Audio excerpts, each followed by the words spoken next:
Iya. Oke. Oke, Um, apa nih yang pengen didiskusiin pertama? Ini Pak, saya tuh sebenarnya bingung ya. Mhm. Katanya kalau fresh graduate itu waktu yang pengalaman organisasi itu disuruh ngejabarin gitu kan. Ada yang bilang gitu kan Pak. Nah, tapi sebagian tuh juga ada yang bilang nggak usah, kamu tuh nggak usah jabarin gitu Pak. Saya bingung itu Pak. Oke, jadi gini ya, pengalaman organisasi itu merupakan salah satu bagian dasar, which is penting, dari informasi yang ada pada CV. Terlepas CV-mu nantinya akan kamu bentuk sebagai CV desain atau CV ATS friendly gitu ya. Sehingga bisa dibilang kayak wajib ada lah gitu kan, pengalaman organisasi. Nah, pengalaman organisasi ini kalau melihat dari tingkat kepentingannya untuk dijabarkan gitu, bagus nggak kalau dijabarkan? Bagus gitu. Apakah harus? Nah, kalau harus apa enggak? Jawabannya enggak ya gitu. Tidak harus dijabarkan. Maksudnya tidak harus dijabarkan itu adalah tidak harus dijabarkan, koma. Kalau mau dijabarkan boleh, asalkan satu, masih ada space yang kosong. Dua, bagian lain yang lebih penting harusnya sudah dijabarkan juga. Jadi ibaratnya, misal begini, di dalam CV-mu itu ada pengalaman kerja, oke? Hmm? Ada pengalaman organisasi, ada pengalaman magang gitu. Misalnya magang kamu sendiriin, walaupun kerja itu sebenarnya magang boleh masukin ke kerja gitu ya. Jadi misalkan ada pengalaman kerja dan pengalaman organisasi gitu. Maka prioritasnya adalah di pengalaman kerja gitu. Jangan Oh, gitu. sampai organisasi kamu jabarin panjang, pengalaman kerja nggak kamu jabarin, atau kamu malah cuma memberikan keterangan pendek yang dalam arti dalam tanda kutip itu nggak perlu. Orang cari di Google aja bisa gitu, googling aja udah bisa gitu. Jadi simpelnya Oh, kalau pengalaman kerja kamu sudah kamu jabarkan, mungkin ada training-training khusus, sertifikasi khusus gitu udah kamu jabarkan. Mungkin prestasi, pernah ikut delegasi ini itu sudah kamu jabarkan. Masih ada space kosong, silahkan gitu. Tapi jangan sampai organisasi itu kamu masukkan, kamu jabarkan, tapi bagian lain kehabisan space. Ingat, aku nggak ngajarin kamu space itu harus satu halaman, dua halaman, tiga halaman nggak masalah. Cuman masukku karena memang terbatas tadi, cek bagian lain udah dijabarin belum gitu. Nah, analogi ini bisa kamu gunakan untuk bagian yang lain. Misalkan hobi. Orang ada yang nanya sama aku, Kak, hobi boleh dimasukin enggak gitu. Jawaban utamanya jelas, hobi ya dimasukin silahkan. Tapi satu, hobi itu yang berkaitan dengan kalau kamu melakukan hobi itu nanti akan ada benefit baik secara langsung atau tidak langsung akan mensupport kamu kalau misalkan kamu kerja di bidang itu atau di jabatan itu gitu kan. Hobi olahraga nggak masalah, hobi ini itu nggak masalah gitu. Tapi ada kalimat nomor dua, hobi silahkan dimasukkan kalau bagian lain yang lebih penting udah dimasukkan. Jangan sampai hobi kamu masukin tapi pengalaman organisasi nggak ada. Jangan sampai hobi dimasukin tapi pengalaman webinar nggak dimasukin gitu. oh, Gitu loh. Nah, itu jelas salah lah gitu. oh Gitu. gitu. Iyalah gitu. Oh ya gimana? Kamu itu namanya salah memprioritaskan gitu kan. Iya Gitu. Pak. Atau space-nya luas. Akhirnya kamu ada moto hidup tuh, moto hidup panjang itu. Boleh nggak moto masukin? Boleh, silahkan. Tapi cek bagian lain udah dimasukin secara bener belum? Ada namanya prioritas ya, Iya. gitu. Gitu. Jadi jawaban panjangnya seperti ini, jawaban simpelnya tadi gitu. Boleh nggak dimasukin? Boleh, tapi tidak harus. Apa dijabarin boleh nggak? Boleh, tapi tidak harus. Cek bagian lain. Kalau yang lain sudah dijabarkan dengan baik dan benar, masih ada space, silahkan jabarkan gitu. Jabarkan khususnya apa? Misalkan dalam organisasi tersebut ada peran-peran khusus yang dipercayakan ke kamu gitu. Iya. Misalkan kamu di himpunan BEM. mahasiswa apa? Oke, BEM, di BEM. Ya. Oke, di BEM. Terus habis itu di BEM kamu menjabat sebagai apa? Ya disampaikan gitu. Di dalamnya itu misalkan mengadakan sekian event tingkat universitas, sekian tingkat fakultas gitu. Itu atau bekerja sama atau kamu jadi danusnya bekerja sama dengan itu atau berhasil untuk mengadakan sekian event dengan bekerja sama dengan sekian perusahaan atau gimana gitu. Silahkan definisikan itu. Kita nggak nanya definisi BEM itu apa gitu. Tapi lebih penjabarannya tuh peran kamu di sana, kamu ngapain gitu. Gitu. Kalau standarnya sih penulisan yang tidak usah dijabarkan, cukup nama organisasi, timestamp-nya, periodenya kapan, terus kamu menjabat sebagai apa gitu.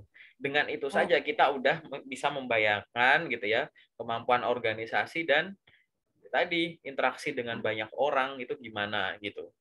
Tapi kalau memang ada suatu value yang pengen kamu tonjolkan, di mana kamu sudah memastikan di bagian lain sudah dijabarkan dengan baik dan benar, dan masih ada space, silahkan boleh dijabarkan. Tapi bukan definisi organisasinya, tapi di sana kamu ngapain, berhasil ada pencapaian apa, intinya gitu. Itu jawaban komplitnya ya. Ya, ya Pak. Terus tanya lagi ya Pak ya. Boleh. Ini kalau di CV saya itu tentang sayanya itu tak kasih ini Pak, beberapa minat minat posisi yang maksudnya yang aku pengenin gitu. Jadi tuh banyak, beberapanya ada Komdev, ada CSR, terus ada admin dan lain sebagainya gitu Pak. Itu salah nggak sih Pak? Atau cuma fokus satu aja? Oke, jadi kayak gini ya. Minat bekerja itu boleh dituliskan di tentang saya. Balik lagi, tapi bagian lain di tentang saya itu jangan lupa ditulis. Tentang saya atau about me atau ringkasan CV gitu ya. Itu adalah bagian yang minimal harus bisa menjawab 3 hal yang utama. Itu peminatan itu yang sekunder gitu. Yang utama itu bisa menjawab 3 hal. Pertama itu kamu itu siapa? Itu harus kejawab. Saya adalah seorang lulusan baru, saya seorang fresh graduate dari universitas ini dengan IPK sekian. Itu contohnya, kalimat itu tuh harus ada di situ. Yang nggak bisa menjawab, kamu itu siapa? Atau saya adalah lulusan jurusan ini dengan total pengalaman kerja selama 10 tahun. Yakni sekian tahun sebagai ini, sekian tahun sebagai ini, sekian tahun sebagai ini, gitu. Ini seorang lulusan baru maupun yang punya experience di CV-nya tuh harus bisa menjawab pertanyaan itu. Kamu itu siapa? Gitu. Yang kedua, harus bisa menjawab pertanyaan kamu sudah melalui apa. Yang dilalui itu ya pengalaman kerja, ya pengalaman magang, ya training, sertifikasi, organisasi gitu. Tapi sifatnya yang general gitu. Misal kamu seorang lulusan baru ya sampaikan gitu. Saya memiliki pengalaman magang sebagai ini di sini. Atau saya memiliki total 3 pengalaman magang yaitu sebagai ini gitu. Selain itu, selama aktif berkuliah, saya mengikuti banyak organisasi antara lain ini. Gitu. Di bawah udah disebut ya nggak apa-apa, namanya juga ringkasan gitu. Ringkasan itu orang baca situ nggak usah baca yang lain itu udah paham. Cakupannya tuh kayak batas ke utaranya segini, selatan, timur, barat, atas, bawah, kanan, kiri itu segini gitu. Jadi udah oke ini bentukmu tuh kayak begini gitu. Udah tergambar gitu. Kamu itu siapa? Kedua adalah kamu sudah melalui apa gitu. Yang ketiga, kamu bisa apa gitu. Jadi ketiga ini harus bisa kejawab gitu. Kamu bisa apa tuh biasanya apa? Satu, boleh dituliskan terkait dengan pengetahuan bidang. Saya memahami hal-hal yang berkaitan dengan sales and marketing, misalkan koma digital marketing atau koma social media ads, koma administrasi atau misalkan jurusan-jurusan khusus. Jurusanmu apa sih? Jurusan kuliahmu itu, nah apa misalkan yang bisa diturunkan dari pengetahuan berdasarkan mata kuliah yang kamu ambil gitu. Gitu. Saya memahami hal-hal yang berkaitan dengan renovasi rumah, menjaga kelistrikan, instalasi kelistrikan di rumah, gitu-gitu misalkan gitu. Ya turunkan dari pengetahuan bidang, kompetensi standar seorang lulusan jurusanmu itu apa gitu. Gitu. Gitu. Saya mau atau yang berdasarkan pengetahuan dari tempat magang atau organisasi gitu. Jadi kamu bisa apa tuh satu tadi ya, boleh yang berkaitan dengan pengetahuan bidang. Kedua, boleh yang sifatnya itu skills. Tapi silahkan tonjolkan technical skills atau hard skills. Gitu. Saya memahami hal-hal yang berkaitan dengan tadi ini, koma misalkan. Yang didukung dengan kemampuan teknis berupa mampu mengoperasikan ini gitu, atau pembuatan ini menggunakan software ini, membuat ini dengan software ini gitu, titik. Selain itu saya juga memiliki kemampuan komunikasi yang baik menggunakan bahasa Indonesia dan bahasa Mandarin misal gitu, bahasa Indonesia, Mandarin, dan Inggris gitu. Itu adalah kemampuan teknis harus kamu tonjolkan gitu. Ya, Pak. Ya, jadi about me itu harus bisa menjawab pertanyaan kamu itu siapa, kamu sudah melalui apa, dan kamu bisa apa sekarang. Minimal Ya. harus bisa itu dulu. Jangan buru-buru loncat ke bagian yang lain kalau bagian itu belum kejawab gitu. Gitu. Apalagi sifatnya masih general gitu. Boleh nggak ada permintaan? Boleh nulis itu, silahkan. Tapi 3 hal tadi adalah 3 hal utama. Namanya juga tentang saya. Aku nggak bakalan nanya kayak kamu lahir dari keluarga seperti apa, suku apa, agama apa, anak berapa. We don't care about it. But itu boleh informasi itu gitu. Cuman yang penting tadi 3 itu. Nah, kalau 3 itu sudah ada, peminatan boleh masuk gitu.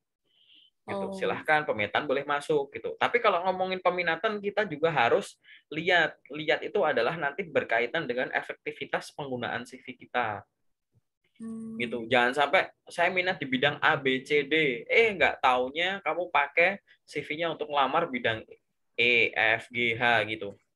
Oh iya, Pak. Maksudku ngapain masukin peminatan kalau akhirnya kamu ngelamar juga kemana-mana gitu. Atau sebaliknya, kamu memasukkan peminatan, bingung mau minatnya apa, menuliskan pemborosan kata yang sebenarnya intinya nggak usah ditulis. Saya, misal kalimatnya gini, saya minat di bidang A, B, C, D, koma, atau bidang lain yang sesuai dengan kompetensi saya gitu. Kan itu kan kalimat pemborosan. Intinya kan saya minat untuk bekerja di bidang yang sesuai dengan kompetensi saya. Ya bisa A, B, C, D atau yang lain kan gitu. Ya nggak sih? Pernah nggak? Oh iya. Ini buat siapapun nih yang nanti nonton ini, khususnya teman-teman yang menggunakan template dari seseorang atau suatu tempat gitu ya, di mana di bidang situ ada peminatan, terserah ada yang nulisnya di peminatan gitu, terus ada yang bidang nulisnya itu di apa kemarin istilahnya, kompetensi utama karir gitu, ada nggak ya gitu. Gitu, aku nggak bilang salah gitu ya, tapi hati-hati gitu. Gitu, kompetensi utama karir itu bagian yang dalam tanda kutip itu nggak ada sih kalau di CV internasional ya gitu. Tapi kalau lihat dari isinya, peminatan boleh dituliskan di about me. Cuman dibaca lagi, jangan pakai kalimat yang tadi. Udah spesifik, bagus. Berarti kan kamu fokus ke bidang itu. Tapi telitilah, jangan semua itu dihajar dengan CV yang itu gitu. Atau yang kedua gitu, kalau memang CV-nya memang untuk kamu open untuk banyak bidang, banyak kompetensi karena memang kamu banyak bisanya gitu, nggak usah, ya kalau save ya nggak usah pakai kalimat itu gitu. Atau tadi kalau memang mau dituliskan jangan bingung nulisnya, jangan kayak saya minat di bidang ini, namun tidak menutup kemungkinan untuk bidang lain yang sesuai kompetensi saya gitu. Kan seolah-olah kamu bilang kayak aku doyan banget loh makan apel, jeruk, melon, koma, maupun buah-buah lain yang aku doyan gitu. Kan kayak muter-muter nggak sih gitu. Aku Iya, iya. seneng banget makan bakso, mie ayam, sate, koma, atau makanan lain yang aku doyan gitu. Ya kenapa kok kamu jadi kayak muter gitu loh bahasanya, ya nggak sih gitu, atau logika aku yang salah gitu. Jadi bahasanya tuh jadi nggak efektif, ntar bingung sendiri gitu. Jadi akhirnya mungkin keduplikat tuh gitu. Di sini ada, di sono ada gitu. Ya silahkan sih gitu. Cuman ini kan tadi ya, semua penjelasanku ini merupakan bahan diskusi sebagai alternatifmu apabila butuh ide tambahan pada saat nulis CV, LinkedIn, dan lain-lainnya. Sehingga boleh nggak dipercaya jawabanku, silahkan diuji dulu gitu. Silahkan dimasukkan gitu. Balik lagi ke pertanyaanmu simpel, boleh nggak dimasukkan? Boleh.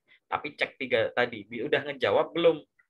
Kenapa kok aku selalu nanya ke sana? Karena about me atau tentang saya yang benar adalah about me yang bisa digunakan untuk menjawab pertanyaan interview. Silahkan perkenalkan diri kamu. Misalkan kamu sekarang aku interview ya, silahkan perkenalkan diri kamu. Kira-kira kamu bakal ngomong kayak yang di di inimu nggak? Ringkasan CV-mu nggak gitu? Ya mungkin beda-beda dikit lah. Kalau yang kamu omongin beda jauh gitu, berarti CV-mu masih belum tepat yang di bagian about me.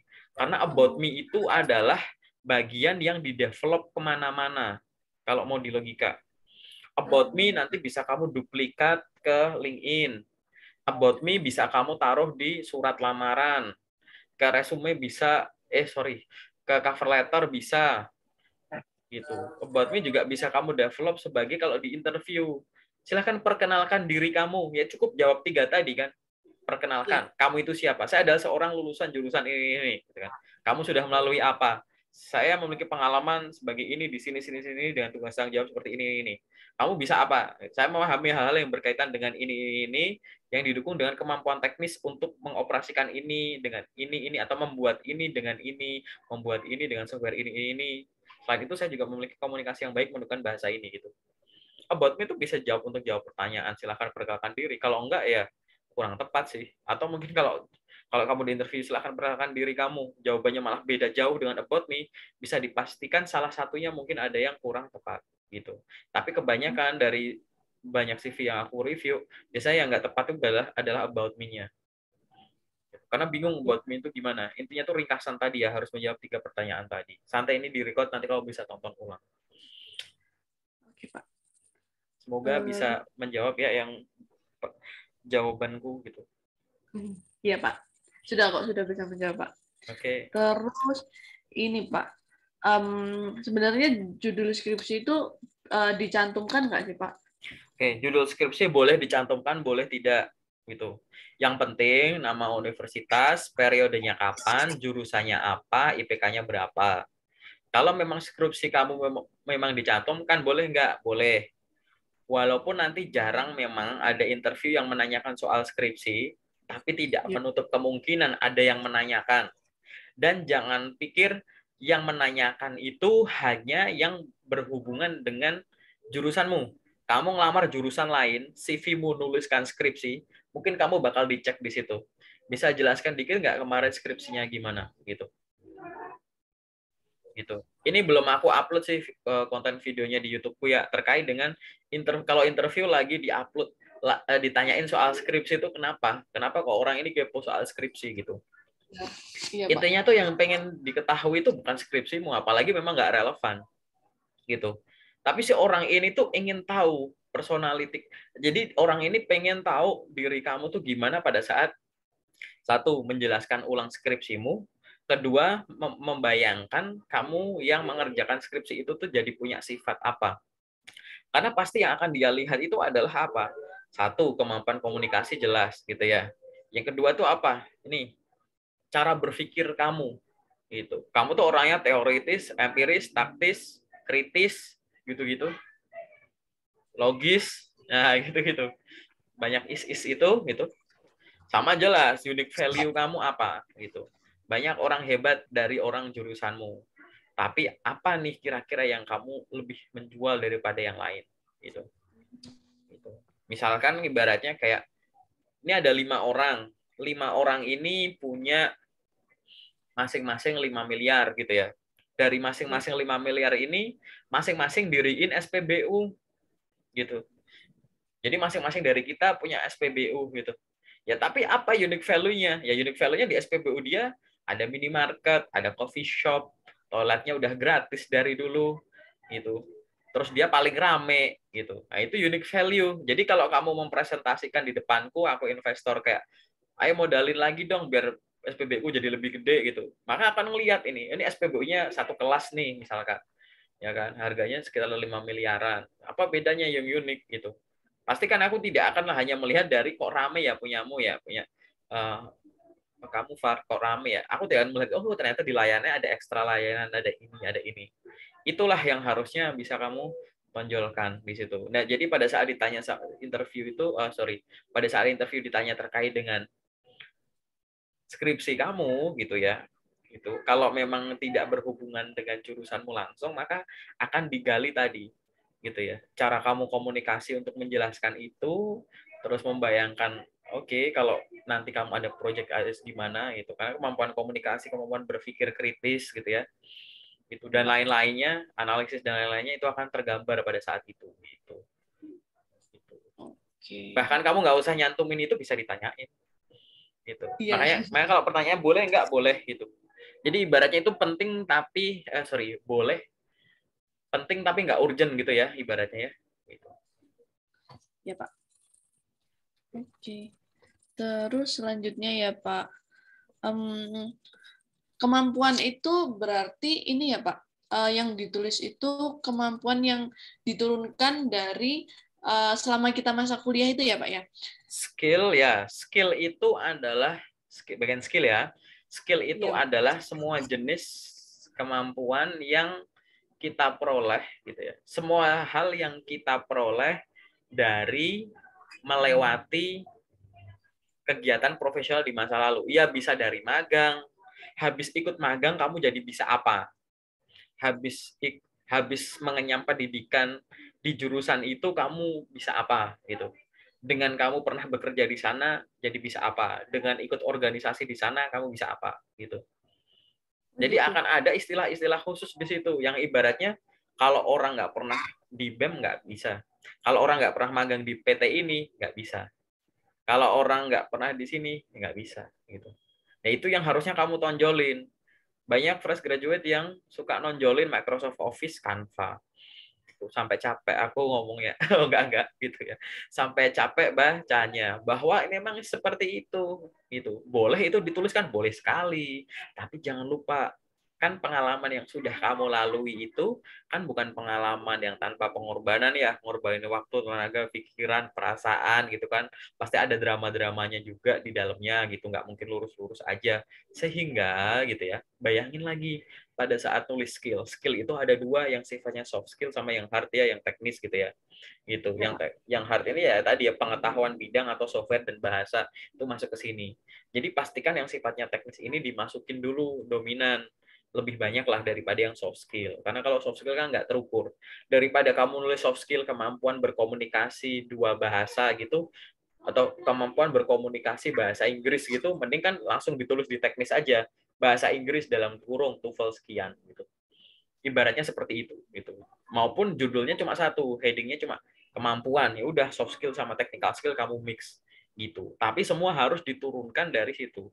Jangan tadi ya aku bilang bahwa Microsoft Office yang general-general gitu ya, Canva, terus apa misalkan CorelDRAW gitu-gitu ya.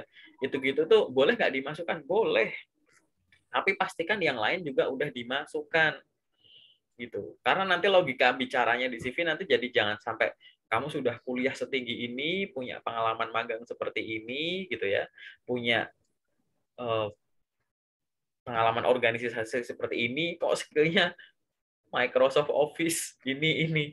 Lah yang dari kuliah tuh kamu dapat apa gitu, mata kuliah sebanyak itu tuh nggak ada pelajaran yang bisa kamu ambil gitu loh maksudnya.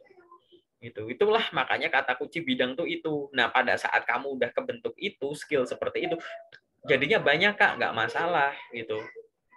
Tuh lihat cek di LinkedIn tuh bagian skills and endorsement di bagian bawah, bagian skills itu kamu bisa masukin sampai 50 skills gitu. Apa-apa ya, Pak ya? Itu kalau yang di LinkedIn ya memang masukin aja yang memang kamu bisa kok gitu. Kamu memahami bidang itu, kamu bisa software aplikasi itu gitu, silahkan masukkan gitu. Itu kan gitu. Jadi memang nggak apa-apa gitu, skills memang bisa dimasukkan banyak. Nah kalau yang ada di CV silahkan masukkan yang paling utama, yang relevan. Ya relevan ya bisa relevan dengan bidang-bidang yang kamu lamar gitu. Ya, Pak. Gitu. Selanjutnya apa ya, Pak ya? Oh, ini apa namanya? Pengalaman organisasi itu nggak terbatas kan, Pak? Biasanya kan ada yang nyuruh yang ini aja, yang penting-penting aja gitu, yang tinggi-tinggi aja gitu loh Pak jabatannya itu. Ada yang bilang kayak gitu, ada yang bilang ya udah kamu kamu kasih apa kamu cantumin aja semuanya. Ada yang bilang gitu Pak. Ya segala sesuatu info itu kan pasti satu, mending yang terkini aja gitu kan. Terkini itu terserah skalanya mau gimana, mau 2 tahun terakhir, 3 tahun terakhir gitu. Baik pengalaman kerja, organisasi gitu-gitu, tulis dari yang terkini dulu, yang paling baru tulis paling atas. Nah kalau dilihat dari jumlahnya balik lagi, organisasi itu jangan sampai mengalahkan bagian pengalaman kerja atau magang. Kalau memang masih bisa dimasukkan, ya silahkan masukkan. Kalau mau dipilih yang tinggi-tinggi aja, silahkan. Strateginya beda-beda. Ada yang dia akan melihat cuma dari sisi tinggi-tingginya saja, boleh. Karena kan kamu pengen melihat dari sisi leadership-nya. Organisasi, bahwa saya itu selalu jadi leader selama di organisasi. Boleh. Ada yang dia masukin semua. Masukin semua tuh kayak, aku tuh kadang jadi leader nggak masalah, aku kadang jadi anggota juga nggak masalah. Yang penting aku bisa berorganisasi dengan banyak orang. Aku akan menunjukkan bahwa ada kalanya aku jadi pemimpin, ada kalanya aku dipimpin. Gitu. Ada yang nonjolin dari sisi situ. Gitu. Ya nggak sih gitu. Jangan cuma dipikirin dari sisi keren enggaknya, tapi tadi gitu. Bisa dari sisi situ. Bisa juga dari sisi kerapatan time stamp-nya itu loh gitu. Kalau kamu akhirnya misal kamu punya 10, terus kamu kurangin yang jadi leader cuma 4, tapi dari 4 ini jadi lubang-lubang gitu. Ini tahun 2000, katakan ini 2015, ini 2017, 17, 17 gitu. Padahal kamu sudah 19, lah ini sisanya ngapain gitu. Tapi ada orang yang dimasukin semua biar rapat gitu. Itu strategi juga gitu, rapat, dan dia menonjolkan dari sisi saya jadi leader, saya juga pernah jadi anggota gitu. Kalimat itu jadi dalam tanda kutip jadikan kamu promosikan di bagian about me gitu. Gitu. Saya adalah orang yang memiliki banyak pengalaman organisasi gitu ya. Baik menjadi anggota maupun ini. Saya adalah seorang team player yang baik gitu. Pada saat saya menjadi anggota di organisasi maupun pada saat saya diberikan kesempatan untuk menjadi seorang leader gitu. Dan nanti jabarannya adalah di situ. Oke. Jadi sekarang debatnya bukan masalah organisasi dimasukin apa enggak, yang keren-keren apa enggak, yang enggak, strategimu tuh mau yang mana gitu. Gitu. Ya kan Iya, gitu. Pak. Iya, Pak. Itu sih. Jadi nggak ada masalah ya Pak kalau misalkan di misalkan dalam 1 tahun itu saya ikut beberapa organisasi gitu Pak, nggak masalah kan Pak ya? Ya nggak masalah. Kalau memang dari 1 tahun saja kayak banyak banget ya nggak apa-apa. Gitu. Terserah nanti strateginya cuma masukin 1 tahun terakhir atau di masing-masing tahun ada perwakilan diambil yang tertinggi gitu. Gitu. Intinya pakai sudut pandang apa aja udah terbaca aja. Karena jangan ini kita nggak bakal menilai gitu ya. Setiap pembaca user, aku bukan HR, aku user gitu ya. Jadi setiap pembaca itu akan menilai itu dari apa yang tertulis dulu. Kalau yang tidak tertulis, nanti kita akan ada di tahap selanjutnya, di psikotes, di interview gitu ya. Kita akan gali tuh. Tapi kalau di awal kita kan nilai dari apa yang tertulis dulu kan gitu. Kan nggak mungkin kayak kosongan terus kayak ini anak kayaknya ada organisasi deh kalau dipikir-pikir, kalau dilihat dari mukanya deh, kan nggak mungkin gitu. Ya kan gitu. Jadi sehingga silahkan tuliskan apa yang kita sebaiknya pertimbangkan di awal gitu. Apalagi di dalamnya ada kata-kata kunci, ada keywords ya yang memang berguna atau sesuai dengan jabatan yang dilamar gitu. Ini tidak cuma bagian organisasi ya, di bagian lain juga gitu ya. Oke Pak. Berarti kalau misalkan penghargaan itu juga sama ya Pak ya? Kita Ya, tulis dari yang paling akhir ya? ya penghargaan itu kan termasuk prestasi ya gitu. Silahkan tuliskan prestasi, bagus banget kalau ada prestasi. Jadikan satu menu sendiri aja tuh gitu kan, prestasi dan pencapaian dan prestasi gitu. Prestasi nggak harus yang dapat hadiah jutaan, yang dapat piala, piagam, nggak harus yang viral gitu, nggak harus yang ketemu orang terkenal, nggak harus yang macam, enggak gitu. Prestasi itu yang penting adalah pencapaian tertinggi di dalam peran kamu gitu, di mana itu dalam tanda kutip mungkin belum pernah terjadi atau pernah terjadi tapi tidak pernah setinggi itu gitu. Atau memang yang di dalamnya juga ada kepuasanmu sendiri. Saya bisa menghasilkan segini, senilai sekian rupiah gitu. Saya mampu melakukan ini gitu. Saya mampu menciptakan ini, itu pencapaian semua gitu. Oke Gitu. Pak. Iya Pak. Berarti kalau semisal apa namanya skripsi kita nih Pak, skripsi kita masuk ke jurnal internasional gitu Pak, itu bisa ditulis di situ dong Pak? Bisa gitu. Skripsi masuk ke jurnal, kamu punya paper, kamu punya paten, kamu nilainya cum laude, itu kan prestasi semua itu. Kayak Iya. gitu. Oke, Pak. Kamu ada dapat student exchange gitu atau ada summer camp gitu-gitu, terserah, itu kan prestasi semua. Ya nggak semua orang pernah dapat beasiswa ini itu, delegasi ini itu gitu-gitu. Ya nggak semua orang punya kesempatan secara, kalau orang melakukan secara general dia nggak bakal dapetin itu pencapaian gitu. Terus Pak, kalau misalkan pengalaman penelitian itu boleh nggak sih Pak dimasukin? Soalnya kan saya belum belum ini Pak, apa namanya, waktu semasa kuliah itu si pihak kampusnya itu tidak mewajibkan magang dan tidak support gitu loh Pak buat magang. Jadi memang kita di antropologi ini banyak banyak penelitian lapangannya gitu Pak. Masukin nggak apa-apa.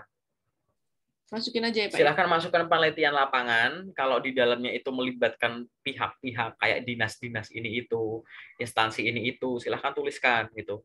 Bahwa penelitiannya seperti ini bekerja sama antara siapa dan siapa itu. Gitu. Oh, Kalau memang yang ada pihak-pihak yang berkaitan silahkan dituliskan gitu. oh gitu. Sama lokasinya gitu ya Pak ya. Boleh lokasinya, nama kotanya juga boleh gitu, atau apa penelitian apa-apa-apa. Itu kerjasama antara fakultas ini universitas ini dengan dinas kebudayaan dan pariwisata misal gitu, atau apa gitu, terserah gitu. Oh, iya. Oke Pak. Terus apa namanya? Ini saya mau masuk ke yang lebih ini Pak, apa namanya? Detail lagi. Iya, iya Oke, Pak. berarti yang umum pertanyaan nggak ada yang kamu tanyain terkait CV, udah habis.